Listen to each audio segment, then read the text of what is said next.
ഏറ്റവും കൂടുതൽ സംസ്ഥാനങ്ങളുമായി അതിർത്തി പങ്കിടുന്ന ഇന്ത്യൻ സംസ്ഥാനം ഏത്? ഉത്തരം ഉത്തർപ്രദേശ്. ഇന്ത്യയിലെ ഏക അംഗീകൃത പതാക നിർമ്മാണശാല എവിടെ സ്ഥിതി ചെയ്യുന്നു?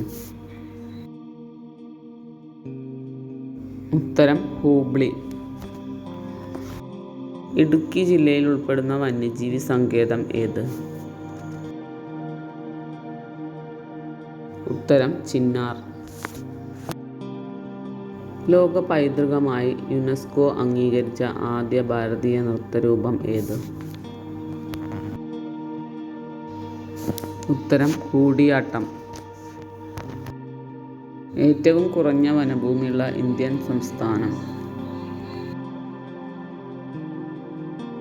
ഉത്തരം പഞ്ചാബ്.